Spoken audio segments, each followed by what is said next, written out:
Hey y'all, this is TCA Gaming, and in this video I'm going to share with you some more of the collection that I purchased from Gary.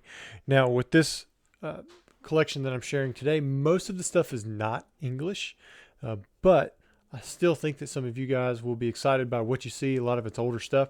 I even have a question for some of you on one or two things. Now, I did buy Magic the Gathering, I bought Yu-Gi-Oh, and I bought a little bit of sports. I'm not going to show all that stuff. But just to give you an example, like this is one of the Yu-Gi-Oh binders. If I can zoom out on it. So like it was similar to the Pokemon stuff. Said Dark Crisis. He took part of the box there. Didn't have it on the back. He actually had like a card list here, but this is his Dark Crisis binder, and you can see like it's just going in order, number 1 all the way through. This is number 9 here, but like here's a Guardian Grawl. And you can see it looks like it was just pulled right out of the pack and then just stuck here in the binder. It's probably been sitting here since whatever year this come out, 2004 or something like that. And if you look, you can see how he's got most of the big hits. You got the Shinato King of Higher Plane. He did have a Magician's Force binder, but did not have the secret rares for that. Some of them are less filled out. Others are more filled out. This is one of the more filled out binders. This card right here, man. In high school, I got into so many arguments with this guy here about the Butterfly Dagger Elma, combining that with I think it was the Woodland Sprite or something. People would say that it was an automatic win, but because of the wording, it didn't actually destroy the card. It just sent it to the graveyard. And the way this would work, it says when it is destroyed and sent to the graveyard, this card can be returned to the owner's hand, but the Woodland Sprite, I think that was the card, would send it to the graveyard and send 300, or send an equip spell card to the graveyard and do 300 damage. So it was like an automatic win because this would be automatically returned to your hand. But because it says when it's destroyed and sent to the graveyard, that didn't actually happen. It wasn't destroyed. It was just sent to the graveyard. There's a lot of stuff like that in Yu-Gi-Oh that makes it very complicated. Nice cost down. And you can see these are all first edition.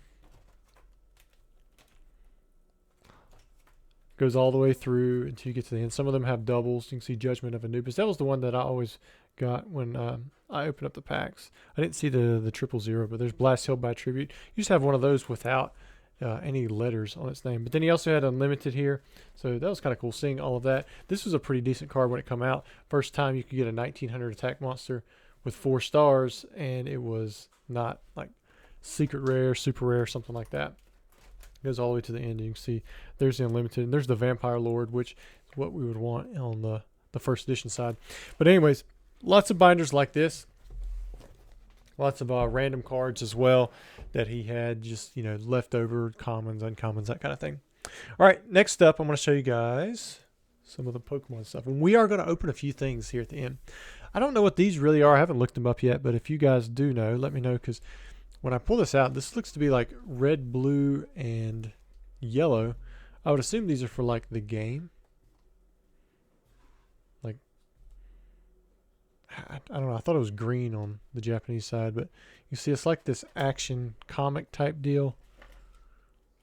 So I don't know anything about these, but they look to be in really nice shape. And I think it's a complete volume. 1, 2, and 3. Yeah, got those right there. Now, there were quite a few theme decks in different languages. Just to give you an example, like anytime you see Schnapp, C, Deer, Owl, that's usually, I'm pretty sure that's German. But he had several sealed decks. Some decks were opened as well, and they're in decent shape, but not like perfect. You can see this one's bent up pretty decent right there. But yeah, so like there's some German sealed theme decks. It wasn't just German that he had. Like I believe, is this French? This one is French. Of course, French collectors out there, as soon as you post anything French, they're like, they are on it. Now, this is a deck that was opened, and I'll show you guys kind of what's going on here, because it looks like the stuff is first edition, but you can see right there, it's not. It's unlimited. I want to say this might be Spanish or Portuguese. He had Spanish, Portuguese, German, French. This deck right here is Korean. You can see how it's got the red on it. And this, I believe, is Chinese. Usually the stuff that come out of that region of the world, Australia, Korea, China, anything that was brought out at that time had this red logo on it. Although the Japanese stuff didn't, they had their own release of stuff. They always got it way before the American side did. It was considered to be like a counterfeiting measure. That was the rumor, but I don't know for sure. Next up, this deck here, he said that it was shadowless, but I can't tell from the outside other than maybe this flap right here. He most likely pulled it from a theme deck case, but because I didn't do it myself, I'm going to have to open it up. And so what I'll do is I'll open it here on camera. We'll do that at the end, but that's not the only thing that we're going to open. He did have some sealed theme decks. You can see like with this one right here, this is Tamamushi. I'm going to say Tamabushi. There were 4 different theme decks on the Japanese side. These usually are missing the rarity symbol. Same thing with... He actually had some Japanese base, only 1 sealed, and then the other 9 were opened. And I believe he just pulled out the hollow, but we're going to open it up and see. And again, this is not the only thing that we're going to go into because I just kind of want to see what's there. He had some of these, so if you guys know what this is, actually let me show the first picture. So check this out. All right, so this is the intro VHS starter deck. Well, starter set, I guess you could call it. But yeah, so you have this VHS. If you guys don't know what a VHS is, this is pretty much how movies used to be played. You had VHS, and that was put out by DVDs, Blu-rays, that kind of stuff, and then everything kind of went digital. But VHS, this is how the movies would play, and you know, it's kind of what you saw. If you've seen in movie theaters, there's like a tape in there, and then you'd have to rewind this thing. Now, if you had the VHS players that would rewind it for you, that was then you had like the high-tech stuff, but you could actually take your fingers and wind them back if you needed to. But you can see right here, the tape should be right going across the top. You see it there. Have the little frames on it. But anyways, this also come with some cards, and in the deck were some exclusive artworks which were really nice. You can see some of them here. Look at that Arcanine. Now he said he didn't believe that the cards were with these, but figure we'd check. This one didn't have that, so we're going to check these. I've got one other thing to check, and we've got these 2 decks to open up, so it's going to be kind of exciting. So here's the deck. It feels a little heavy to me, so I'm hoping that the cards are in here. We can see them. There you go. And if you guys think that these cards look familiar, it's because this printing of like this Blastoise you can also find on the Best Songs CD, which we're going to check one of those. He said he did not think the cards were with that either, but it'd be kind of cool if there was. But let me show these to you in case you guys have never seen these. Now, what's different between this Blastoise and the other one that comes from the Best Song CD is instead of there being a Squirtle right here, there will be a lightning bolt from those cards. But these usually grade fairly easy, so this could be a big card here. But look, got some really nice artworks that you don't find on the English side at all. Some, of course, you do. See that Growlithe? Man, this is a nice find. Another Squirtle, Jigglypuff. The Jigglypuff we see in Jungle, Poliwag Base. But a lot of these are exclusive. And the fact that they actually have that little Squirtle piece right there is going to separate them out anyways. It's just when you have that unique artwork, it kind of just adds an additional layer. Just going to get off nice and carefully. Alright, so there's the Venusaur. And looking pretty good. I don't think that, maybe a little something right there from where it was hit with that plastic. But nice Pikachu. This is the WB Pikachu. However, this one doesn't have the blacked out background. It actually has a tree back there. Got a cool little coughing.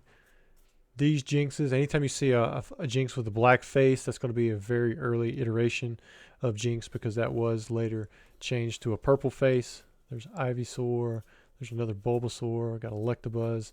Really cool artworks. I remember back when I first started, these cards, any card that had an artwork that you didn't see on the English side, I would pursue and I would pay $1 a piece on. Nice Pikachu there. I remember the SMG quest. he was kind of like one of the guys who put out a lot of information out there on the Japanese cards, and he was a YouTuber that I personally followed, and I would buy a lot of stuff off of him. He ended up getting out of the hobby when he sold all of his complete booster box collection for $25,000, and he put that as a down payment on a home, which was like insane back then. This was at the same time I was buying, say, like a Team Rocket box for $150. Ooh, this one has the cards as well. This is a good surprise for both of us because a lot of potential with these cards, but these decks being complete, they're not, sealed or whatever. But because what would happen is, to be sealed, you would have this, and then you would also have this, and then it was wrapped up together. So these are considered open, but they look pretty much untouched. So they're going to fetch a lot of value, a whole lot more so than if those cards were not there. Now, I do want to check this as well. We'll save this one for last. He said the cards weren't in here, but there's I have a sneaking suspicion there might be, because I don't know if you saw that, but that was a shadowless Pikachu on the backside. All right, so let's open this, see if this is going to be shadowless as Gary had it labeled. Now, the other theme decks that he had, this is a starter deck. The theme decks he had, he did not have labeled as shadowless, which there are some checks that I can do to figure out if they likely are or not. I haven't done that yet, but those are available. Okay, so it does look like it's going to be shadowless, but let's see. Oh yeah, there it is. Bam. Just like that, we have a shadowless deck. First edition Machamp is thin stamped. So Gary probably had a full case of these at one point, because this didn't have the heat seal. It didn't have the gold strips. The seal on the outside did look a little different, but you can see the other cards there.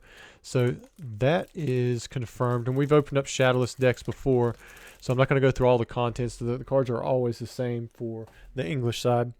Now, the Japanese side, what's cool about the starter decks, there were 10 to a case instead of 8, but you would get a random holo from the set. And so that's why this is opened up, I assume anyways.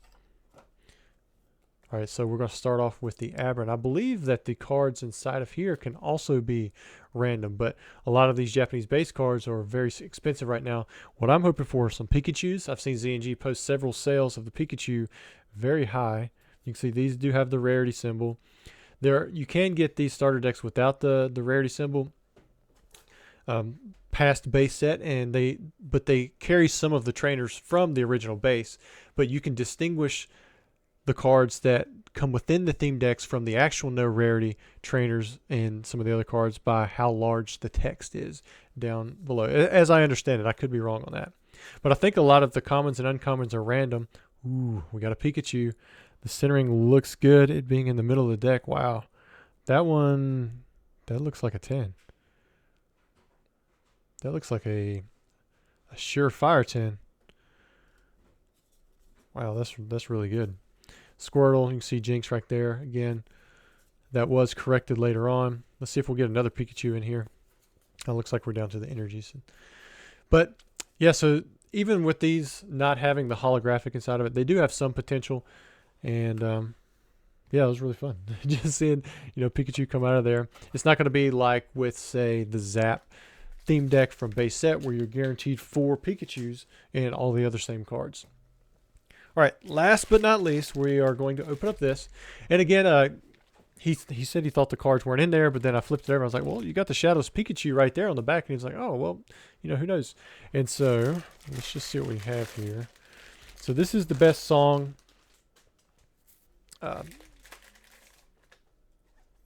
stuff. And what comes in here is this Japanese musical CD. I used to buy these things on eBay, and I would have these extra. They have amazing artwork. You see it right there. Like beautiful artwork. There was a guy that worked with us. His name was Matt. He actually listened to the music on these things. But yeah, if you have a CD player, I imagine this should still work. But I mean, just look at it. The artwork is so striking. But what would happen is in here you have an English Shadowless Pikachu, and then there should be 10 promos that were placed inside of a little pocket that's on the inside. Now, maybe pulled out just a few of them, maybe pulled out all of them. We don't really know. The Pikachu for sure is right here. And Ooh. Looks like there are at least some cards in here. There should be 10 cards, and a lot of them are good. Some of them are very low pop. What's cool about this Pikachu is, even though it's in English, it actually has Japanese stock. Let me see if I can pull up my phone